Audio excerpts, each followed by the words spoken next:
नमस्कार दोस्तों, आज का टॉपिक है वृत्त यानी कि सर्किल। सबसे पहले हम समझते हैं वृत्त क्या होता है। किसी बिंदु O को केंद्र मानकर इसके चारों ओर खींची गई एक ऐसी बंद आकृति जिसके मार्ग पर स्थित प्रत्येक बिंदु की केंद्र O से दूरी समान हो, तो ऐसे बंद आकृति को क्या कहते हैं? वृत्त कहते हैं। यानी कि O से सभी बिंदु की दूरी क्या होनी चाहिए? समान होनी चाहिए।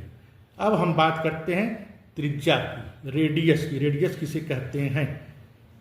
वृत्त के केंद्र O से वृत्त के मार्ग पर स्थित किसी भी बिंदु की दूरी रेडियस कहलाती है। अर्थात OA बराबर OA डैश बराबर OP, ये क्या है? वृत्त का रेडियस, वृत्त की त्रिज्या है। अब हम बात करते हैं व्यास की, डायामीटर की।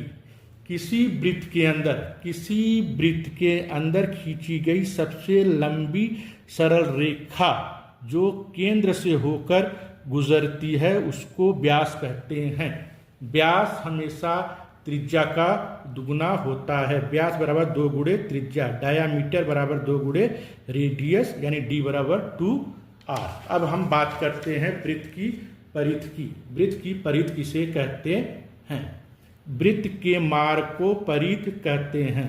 अर्थात A से चलकर PA डैश होते हुए पुनः A तक आने में तय की गई दूरी को वृत्त का परिधि कहते हैं। वृत्त का परिधि कैसे निकालते हैं?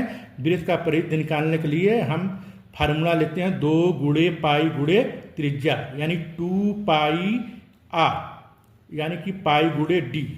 ठीक है। वृत्त का क्षेत्रफल कैसे निकालते हैं? वृत्त का क्षेत्रफल होता है पाई R स्क्वायर, जहाँ पे R क्या है? रेडियस, D डायामीटर और पाई क्या है? 22/7 लगभग। इस पे एक सवाल है, सवाल देखते हैं।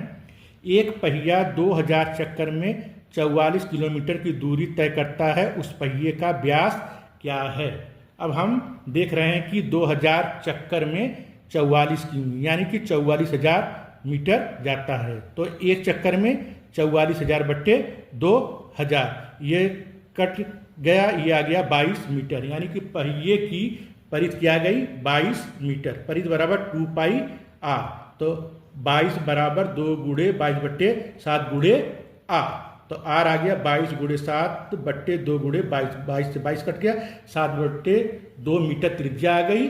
व्यास यह हुआ इसका दुगुना 7